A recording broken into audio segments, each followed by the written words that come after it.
Okay, y'all. Is that good? Okay. Good evening. Today is Tuesday, May 28th, and the time is 6:30 p.m., and I'd like to call this regular meeting of the Planning and Zoning Commission to order. May I have a roll call, please? Delory, Here. Mata, Stiegel, Here. Onken, Here. Shield, Here. James, Serrata. Here. Okay, thank you. We do have a quorum. Item number 2, approval of minutes. Item 2.1, approval of the Planning and Zoning Commission, May 14th, 2024 meeting minutes. We need a motion and a second to approve those.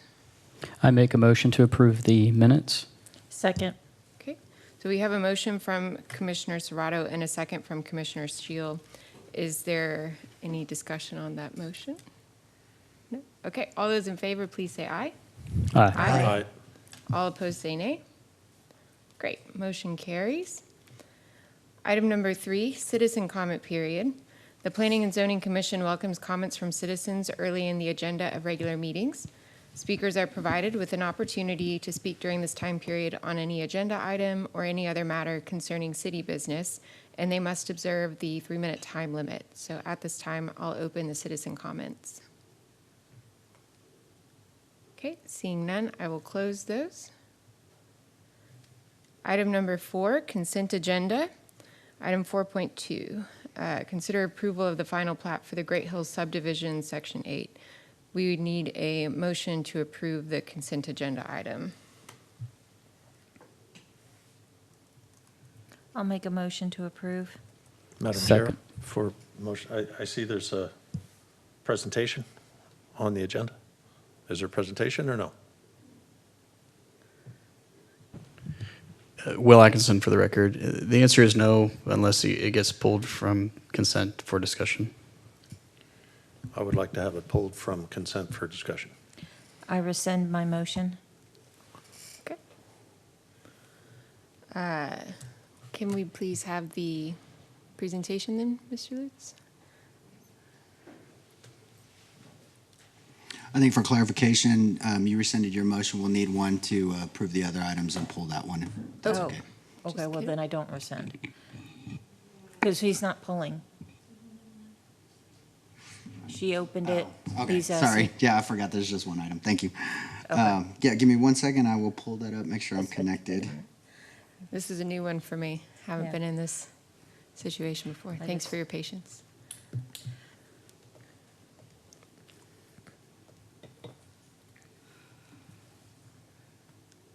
Where's the bird?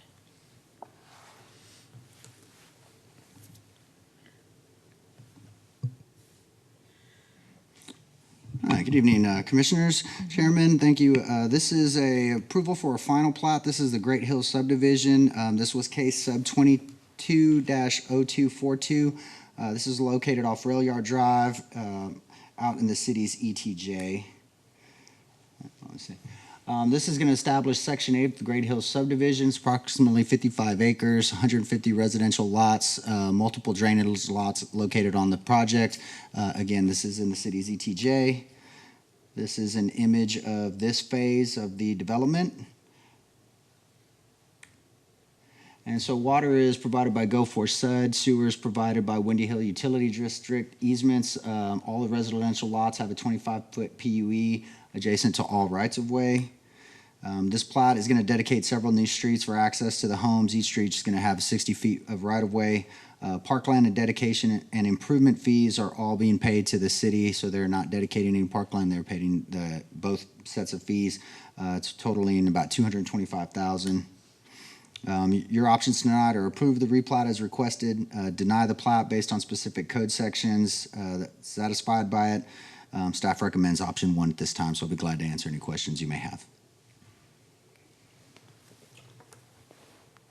So I do have questions.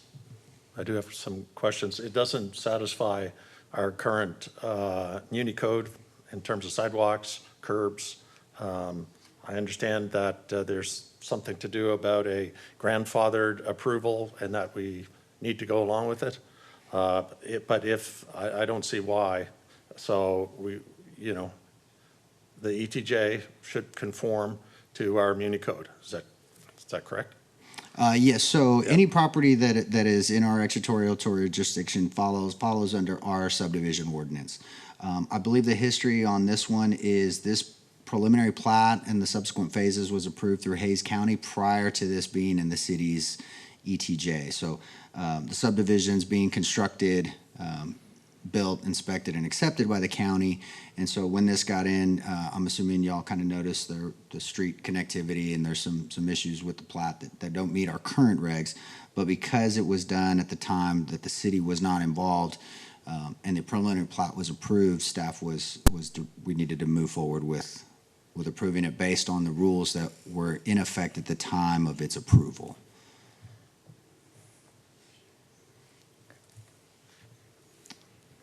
And the Okay. state has different laws that kind of cover vesting. You'd use the term grandfathering, but we use vested rights in the local Vesting, government yeah. code. Yes, sir. So I don't know what the legal precedent is for this, but to my mind, it's not nearly up to standard to our subdivision code. And so I'm inclined to deny it, or based on those specific code sections, section 41, for both sidewalks and curbs. Those are the two noticeable ones for me. I think any subdivision without sidewalks is not very good. And so what should I do here? Make a recommendation on approval? Well, let me see if there's any other questions Sure. for staff. Sure. And then we'll move Let's do forward that. with Since this is according to county standards, and it's sort of grandfathered in, that means that the roads or streets here are substandard by city standards. In other words, there's probably like a 2-inch overlay of asphalt on the streets, which is substandard for us. I cannot say what the county approved on those construction plans. The city did not review those or approve those, so I'm not sure. I would be guessing at whether they were substandard or not at this Yeah. point. My experience in developments in counties, they go with the county standard, which is less than ours, and virtually every county I'm aware of in central Texas. So that's one of my concerns, because we're talking infrastructure here, and I'm not impressed myself with what we may be owning here in terms of an ETJ and something that may be eventually annexed. Commissioner Schill. Is the developer here? I don't believe so. Okay. I was wondering if they would be interested in at least, maybe starting the idea of curbs and sidewalks, maybe for this section, and then, where they could offer up for the rest. I know this is section 8, so they've had other sections already built out. But if they would be willing to, at least with this section, be able to put in sidewalks, and hopefully maybe the other homeowners would be more willing, because I know the city, or the council's really been trying to avoid, more areas like what the, original downtown area is like, where it's very hard to walk and everything because there's no sidewalks. And so, us to, as they said, have this in our ETJ just compounds what we're trying to fix in our downtown area. So, just wondering. Will Atkinson, for the record, Director of Planning, all the comments that y'all have brought up for this item are comments that our staff agree with generally, as how we, based on the code, and we want to see sidewalks and curb and gutter and all that kind of stuff. Because this is in the ETJ, the only two things we even look at are final plats and preliminary plans. And the preliminary plan was approved long before the city's jurisdiction expanded out here, so it is vested.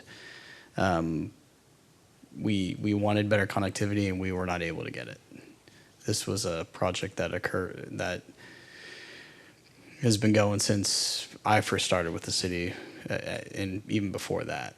So we did confirm with Hayes County that it is a vested project. So if I may, Will, that's a very long history to drill into, but I think about this and it's a county project essentially that wants to come into an ETJ. They've got wastewater and water supplied by other sources than the city. I'm having a hard time deciding why they would want to be in an ETJ. Because they're already there.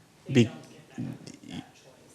Yeah, That's correct. they were added to the ETJ based on some annexations that we did. This was not a voluntary annexation into our And our ETJ. correct, and our population had expanded, and so every so often there's thresholds that when you hit certain thresholds for population expansion inside the city limits, your ETJ expands out from there. And so this was an expansion, a unilateral expansion of the ETJ. Under the new law, that still applies now. The laws for annexation is different as they have become, that still applies. Yes. Mhm. And it's also nowhere close to our city limits from a contiguous boundaries from a annexation into the city limits either, which would also have to be voluntary on their part. Okay.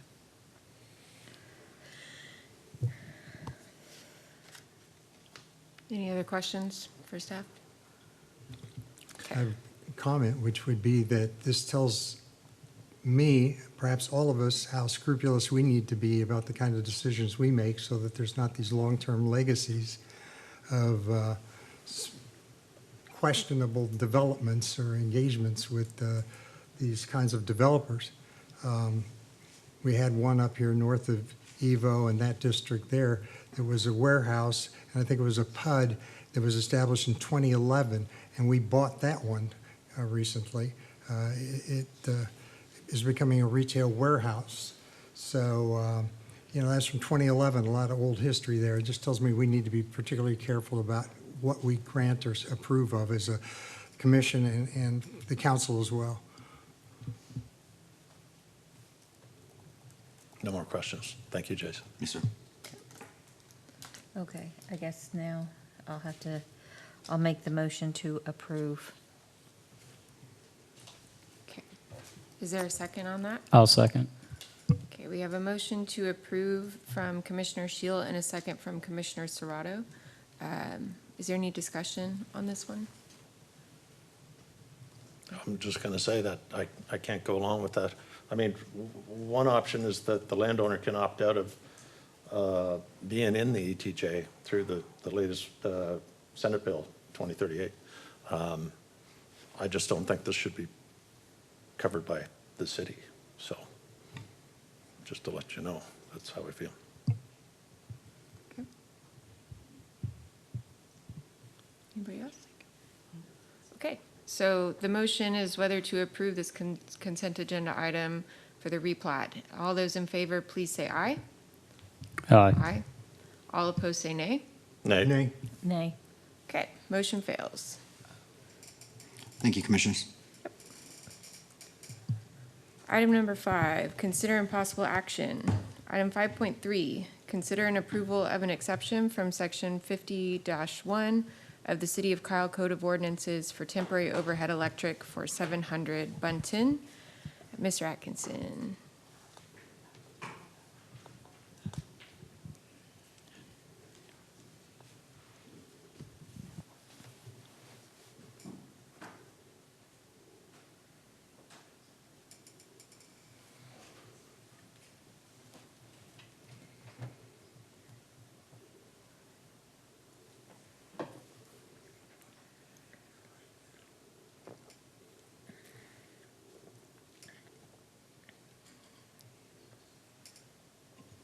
Will Atkinson for the record, the planning director for the city of Kyle.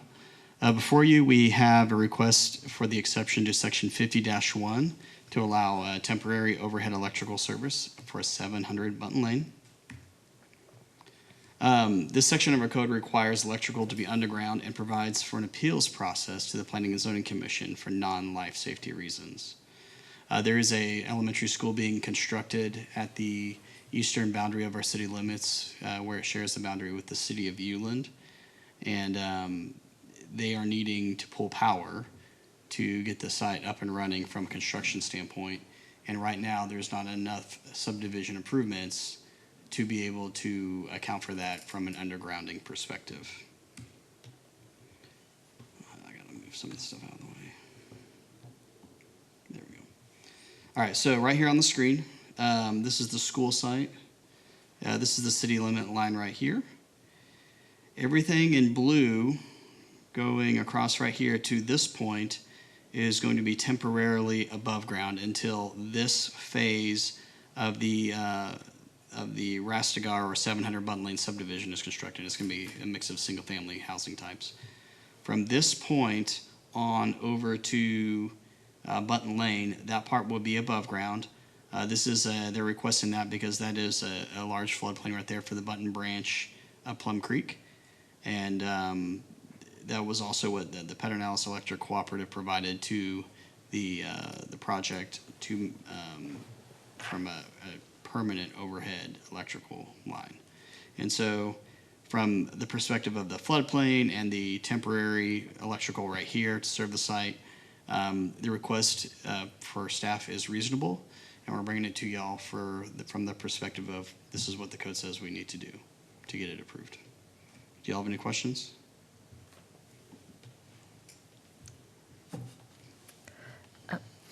I will.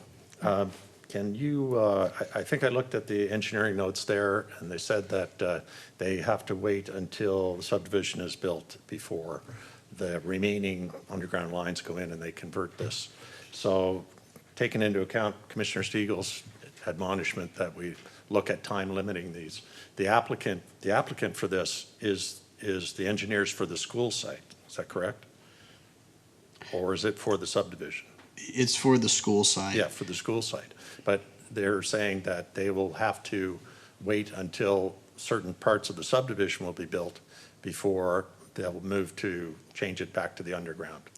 Correct? That's accurate, because whenever that specific phase of the subdivision is Yeah. built, they have to account for, we require undergrounding. Right. Of electrical So- and other utilities as well. So that makes sense to do that from that Right, timeframe. so I just want to, I think we should impose a sunset on this, so a time period.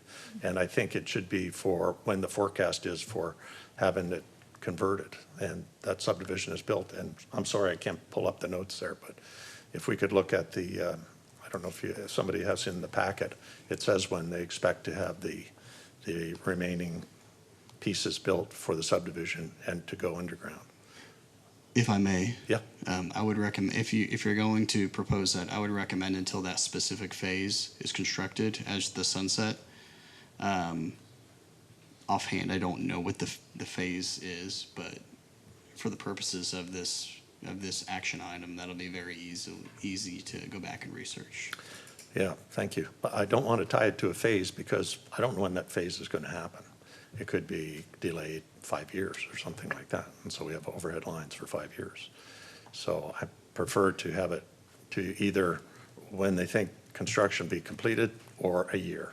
And then at the end of a year, we re-examine the overhead lines.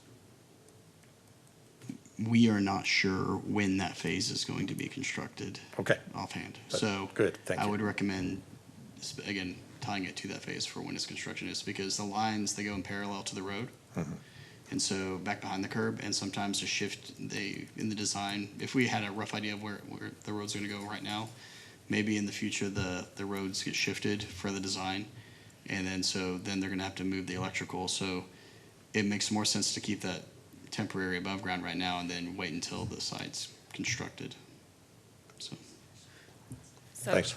Yeah, so if your time frame you're looking at, either it's within a year or a year, I guess you should probably do a year with the option to extend, because do we have a preliminary plat for the entire subdivision of when this is adjacent to? The preliminary plat, yes, that has been approved, but there were not timeframes associated No, with each there's- phase, so. Yeah. Thank you. Yes. Do we have any idea how fast the Rastegar project is building out? Do we have any idea of how many grounds they're getting on, houses they're getting on the ground? They don't have any right now. I don't have a quantifiable number for you. Right now, I do know that within their first phase that they have to construct, they have to complete Grist Mill Road. So they've broken that into the phase that you see right here, right in front of the school. And then the next phase is going to be completing the rest of Grist Mill Road, which is kind of grayed out all the way over to the Bunton Creek Reserve neighborhood, which will include a bit, some of their residential adjacent to that. Yeah, the concern I had was the way this development was promoted by the developer. And having gone out and just to visit the land in the area there, it seemed like it was perhaps a mile too far to put this together the way it was represented. So I am concerned, as Commissioner Deloria is, about timeframes here. I don't want to see anybody, including the PUC and the school, to get stuck with something just because of the inability of a developer to perform according to what they've represented in the past. So that's my take on that one. Otherwise, I have no problem with the line itself. It all makes a great deal. Take it underground, all that makes sense, but I'm concerned about this contingency here related to the housing development. Okay. Any other questions for staff? I have some. The Harvest Creek subdivision on this map, how quick is that? Is that going to be in a lot sooner? Why can they not tie their electrical into that subdivision? That subdivision is complete as Okay. of late last year. Okay. It's in the city of Uland. I do believe it is PEC's service area as well. And they are going to be taking some of their power from that the street stub out right there. Okay. But not all of the power from the school can come from Harvest Creek, which is why they're going across from there based on what PEC told them. Okay. And I understand that the portion is temporary, okay? But the rest of it to Bunton Lane is actually permanent. Yes, because of the floodplain right there. And so this school is under construction right now. And we found out a couple weeks ago that they were wanting to take this to doing the temporary electrical going overhead. And so we brought it to y'all through the process. The school is funded through the last bond that passed through the school district. And so they're going to try to be open as quickly as they possibly can. And so that's why the line's supposed to be temporary overhead. Yeah, that part I understand. I'm also just, they're taking out all this other electrical line that you say is in red, but putting in this one, and it's going in the floodplain. And I know they have to connect to, a certain point. It's just, we're still stuck with some overhead after the fact, after the temporary is finally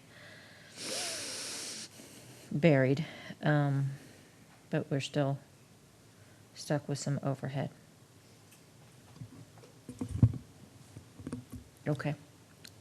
Did you have another question? Well, comment as much as a question. If it's not built out, even partly through one particular phase or another on the Rastigar property, there's just an irony here because the land for the school was ceded to Hayes CISD because of the development. It was ceded by the developer. And things seem a little out of joint here. And I'm just wondering, I'm surprised that there's a school going in there. Do you know anything about the planning concerning what they've said about putting a school there? I mean, this seems to be going against what we're wanting, which is to keep things towards the central infrastructure, of course. And here we have this outlying, and they have to build a school for it, It sounds like there's two questions there. So Yeah, one, the whenever this project was zoned through the comprehensive plan and zoned and everything like that, we had started discussions with the school district about their facilities needs. And they said they knew they needed a elementary school site in this area before this site even being considered for zoning. That's been on their plans for a while. It's just a question of funding from their perspective. So they knew that they needed that in this area, somewhere in this vicinity. this site was zoned under the previous comprehensive plan, not our current one, which is servicing the core. And it was zoned, which means it has its entitlements, and it started this preliminary plan and subdivision process before our new comprehensive plan. So it is vested to our standard, which nowadays we probably may not consider this as much from that perspective, right? If we're trying to reinvest in the core and what have you, and provide adequate service to everybody that's already in the city, right? Thank you. I just wanted to cover that for the record, you know, Yeah. for anybody who's listening, that this is the case. Thank you. Okay. If there's no other questions for staff, we would need a motion to take action on this item. Madam Chair? Yes. With a motion that we approve the request for temporary overhead power with the proviso that this request is approved for 12 months only with an option to renew after reapplication with Planning and Zoning Commission. Second. Okay. Okay, so we have a motion from Vice Chair DeLori to approve the temporary overhead power with a proviso that it is only for 12 months, and then it can come back to the Planning and Zoning Commission to consider an extension. Is there, and the second was from Commissioner Stiegel. Is there any discussion on this motion? I think that's an elegant solution to the timeline, so interesting idea. Okay, any other comments on this one? All right, so again, the motion is to approve the temporary overhead power with a condition that it's only for 12 months, and then they have an option to extend by going to the P&Z Commission again. All those in favor, please say aye. Aye. All opposed, say nay. Great, motion carries. Thank you. Item 5.4, consider approval of a request to extend CUP-23-0082 for an approximately 2,900 square foot restaurant building located at 22432 IH 35. Burger King Conditional Use Permit, CUP-23-0082. Ms. Sharp, do we have a presentation for this? Yes, Kayla Sharp, Senior Planner for the record. So tonight we have an extension request for a previously approved conditional use permit. This one is located along the I-35 frontage road, just across the highway from where we are now in Center Street Village. It's approximately a 2,900 square foot restaurant building. The materials consist entirely of brick with appropriate architectural features to accent the building. So just kind of a refresh on what the renderings look like. And then, so this CUP was originally approved in May of 2022 and expired in May of 2023. A new conditional use permit was submitted and approved in June of 2023, and it's set to expire this June, and construction has not yet begun. Building permits were submitted in March of 2023, and once they are issued, they'll be valid for 6 months. So they do plan to begin construction sometime around August. They're wrapping up some site development permit and building permit comments. So once they get those approved and those permits released, they plan to begin construction here in the next couple months, but they don't anticipate being able to start before this conditional use permit expires. And I don't mean to interrupt you, but you say building permits were submitted in March of 2023 and valid for 6 months Once they're issued. once they're issued. And that's assuming it's valid for 6 months if they don't start construction. Basically, from the time they're issued, they have 6 months to start construction.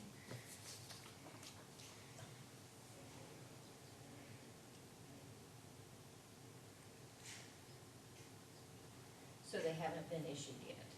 Correct. Is it normal for it to take over a year for that to happen? It just depends on the project. You know, there's multiple things that kind of go into the timing of different projects. Sometimes it's funding. Sometimes they have other projects in other cities that they're trying to wrap up before they can start this one.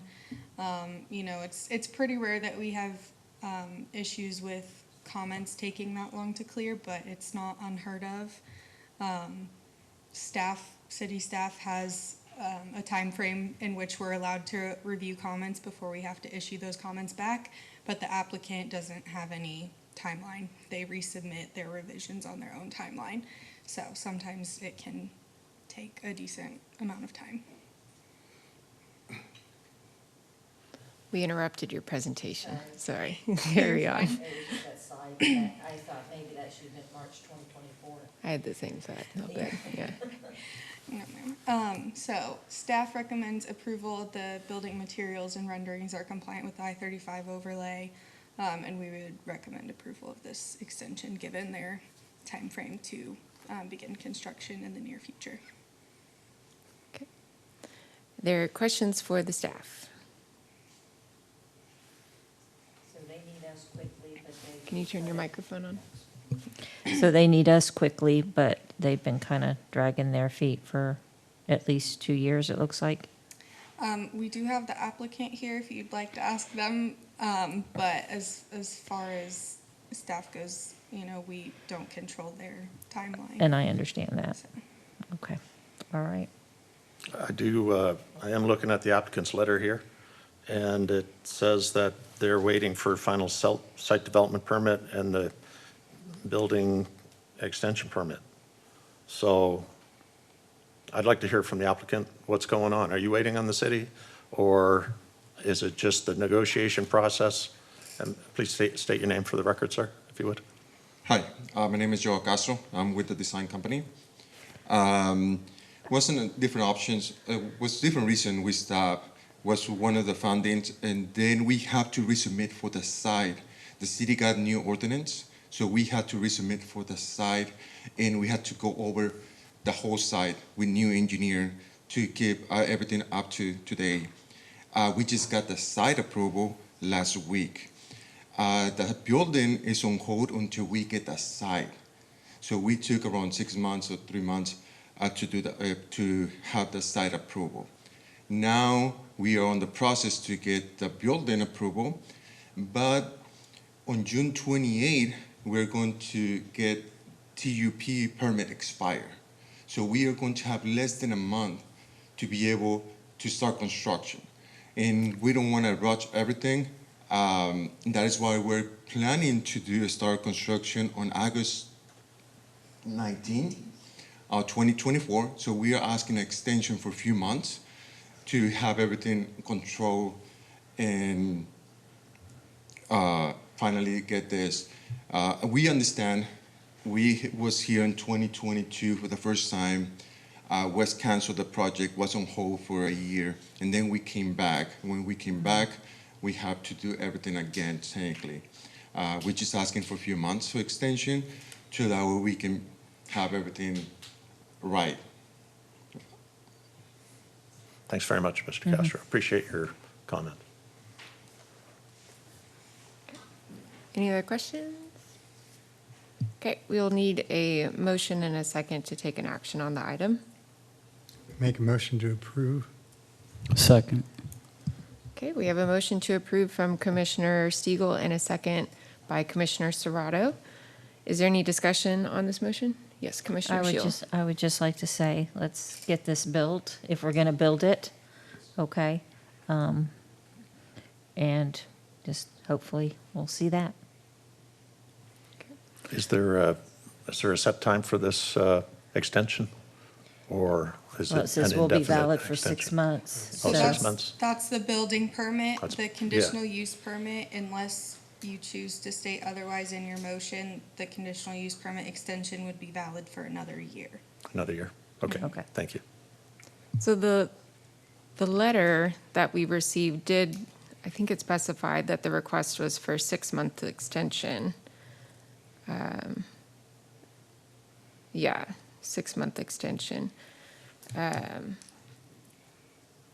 Could I amend your motion to specify 6 months for the CUP extension? Could I get a second on that, if anyone like that? I'll second I don't know that. where we're at. I think Commissioner Stiegel made a motion. Yeah, So- I was making an amendment to the motion. Okay. And then I think we have to vote on that and then back to that. Okay. Yeah, yeah. So I'll second your motion to, and your motion was to approval with, Approve the CUP for an additional 6 months. for 6 months. Okay. Yeah, Yeah, I'll second that motion, okay. that amendment. I just have a quick question. Is there anything in the law books that says that a CUP has to, no? Okay, just making sure. Thank you. Okay, is there any other discussion on the amendment to the motion? Okay, so the amendment is by myself, Chairwoman Onken, to do a 6-month extension. And the second was from Vice Chair Delory. All those in favor of the amendment, please say aye. Aye. Aye. Aye. All opposed? Okay, so the motion, back on the original one from Commissioner Stiegel, is there any discussion on that part? Okay, all those in favor of approving that motion as amended, please say aye. Aye. Aye. All opposed? Great, okay, motion carries, thank you. Item 5.5, consider approval of a request to construct an approximately 1,587 square foot office located at 200 Veterans Drive, Kyle, Texas. The John Hall office site, conditional use permit, CUP-24-0105. Mr. Atkinson, do we have a presentation? Yes. All right, before you, as stated, we have a CUP 24-0105 for 200 Veterans Drive. Why didn't that go? There we go. All right. They're wanting to construct an office building that's just under 1,600 square feet. The facade's going to consist primarily of white limestone stained brown cedar posts and a gray metal seam roof. And it has appropriate architectural features accenting the building. And it is in the Veterans Drive overlay, which is one of our, I believe we have 7 overlays, and only one of them has standards actually built into it, and that's the I-35 overlay. So this Veterans Drive overlay has no official standards. And this is what they're proposing. It's a, like I said, a white limestone house with a metal roof, and it's designed to blend in, or I'll say not really stand out with the adjacent residential. It's there behind it to the east. And then this facade right here is a site facing Veterans Drive, and there'll be a sidewalk out to the public sidewalk. This is the back of the building. And then we have the north and the south faces here. And there's going to be parking, head-in parking directly off of Barbie Street on the next slide. It's kind of hard to see. It's a smaller image. But right here is Veterans, Blanco, and Barbie. So they're going to be putting in a sidewalk around the other 2 faces of the triangle. And they have 4 parking spaces here, and then their office building right here. And I think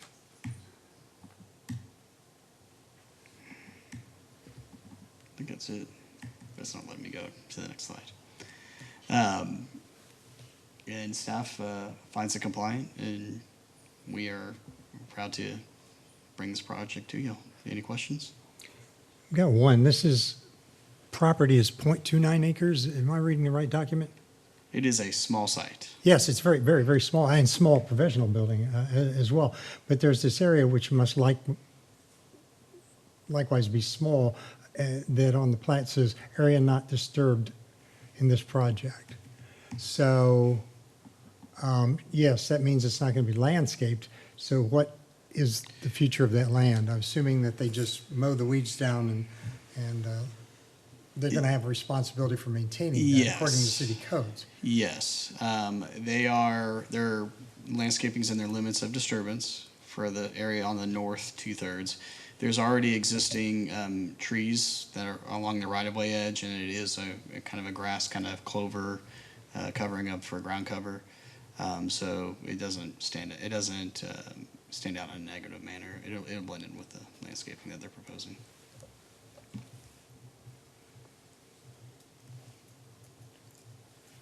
Any other questions?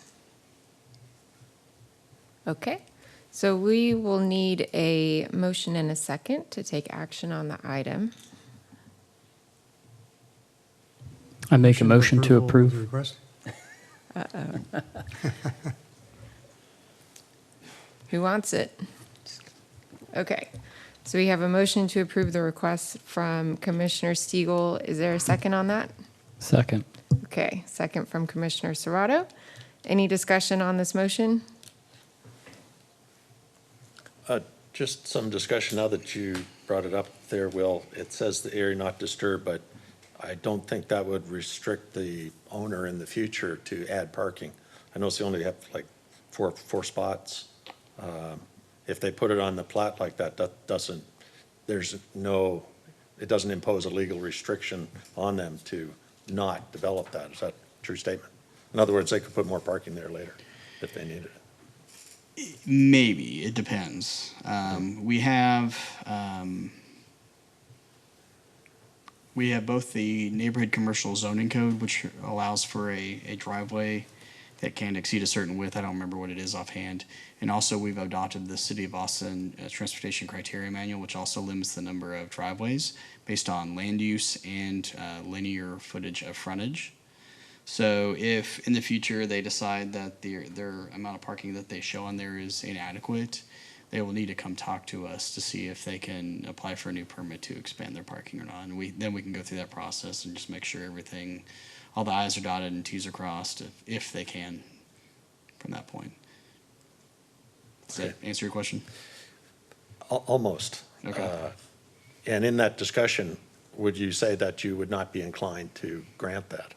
Or could you say at this point?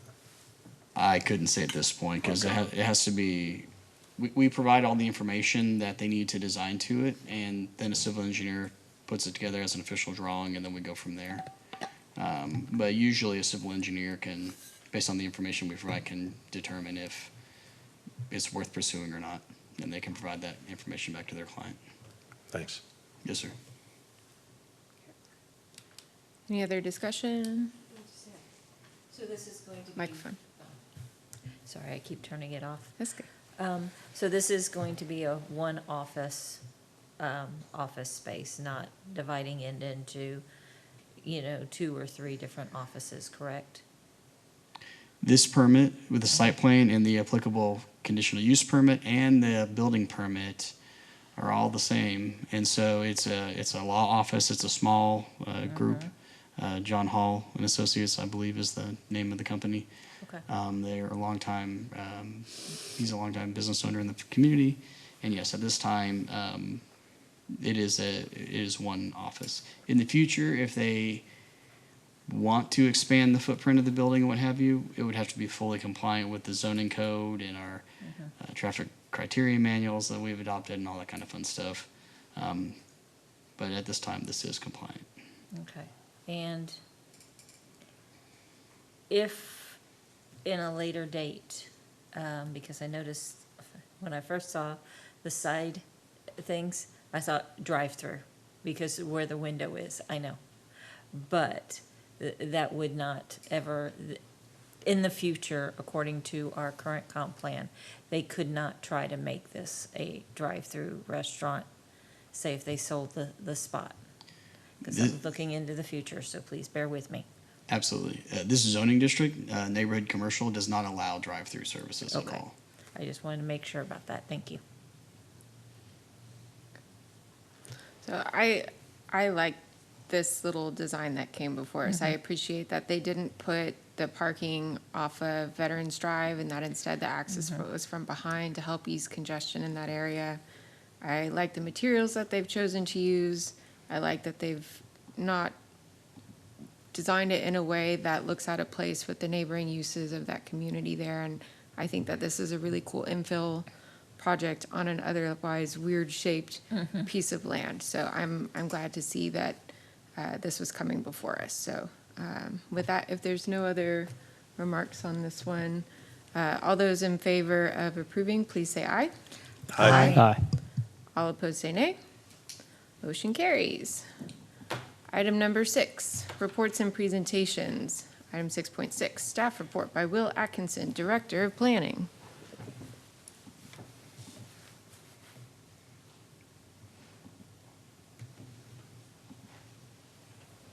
Bear with me. All right. Will Atkinson, Director of Planning for the record, again. All right, so we have our staff report for today. At the last Planning and Zoning Commission meeting, y'all voted to recommend approval of Project Two-Step, which is the zoning, which is right across the highway right here. And City Council last week ultimately voted it down, and so it did not move forward. It is a project that's, y'all know what it is. It's a mix of retail, office, hotels, townhomes, multifamily, and what have you.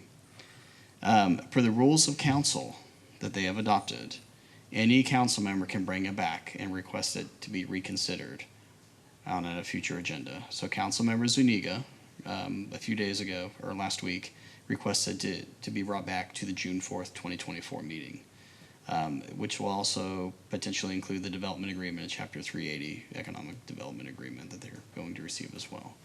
So that vote will have a reconsideration vote to bring it back up for consideration, and then they will also have an opportunity, if that reconsideration vote passes, to actually reconsider the item. And so we've appropriately noticed everything in the newspaper and what have you. Development code rewrite. We have a draft RFQ with our purchasing department right now. They've given us a little bit of feedback to make a few minor edits on what we're proposing.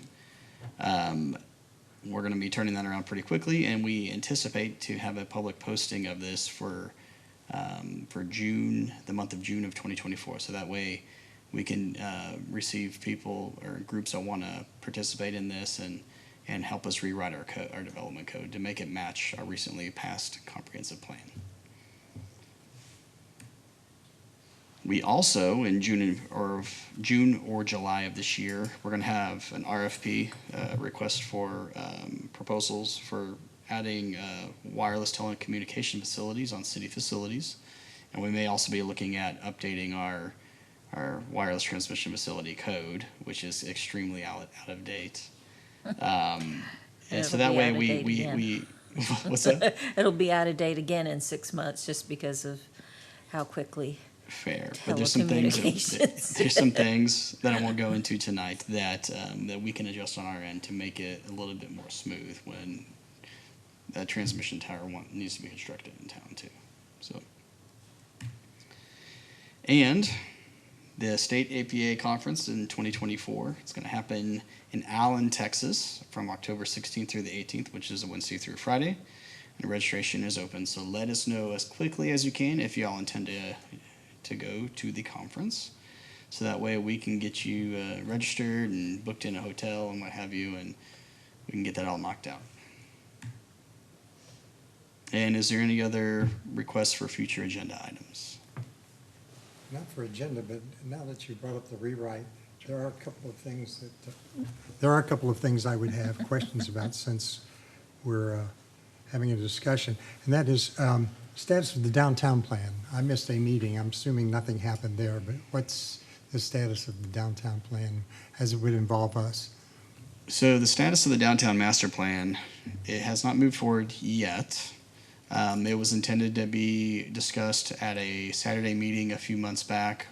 That also had the item for the, I can never remember what it's called. The public-private partnership for the, like a city fitness facility and what have you. That item took up the entire time of the meeting. And so the downtown master plan was not discussed. So it should come back at a future date. In the draft city strategic plan, it was mentioned a couple times at the city council meeting last week. So if you look at the draft proposal, it's in there still. So it still needs to be adopted. In the meantime, components of that, from that, have been adopted in TERS number 6 in the funding plan for all the infrastructure for downtown. So it's a direct offshoot of that. So Does that answer your question? Yes, Okay. it does. Speaking of comp plan stuff, I think Commissioner James had brought this up some months ago. Is there a possibility that we could get a printed version of the comp plan, the master plan, so that we could use this as an easy reference and also for new members, that they would have something for orientation? Yes. Thank you. Any other questions or ideas for staff? Not a question, but Will, can you just go back to the telecoms page? Okay. Cool. I'm excited about that, and that's all. Nice.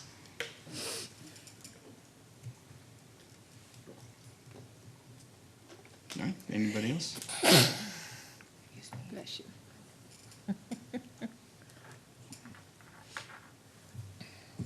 Okay. Doesn't look like it. Thank you for your report. Absolutely. All right, that brings us to item number 7, adjourn. As we've completed all the items on the meeting's agenda, there's no further business that can be discussed, so we are adjourned at 7:21.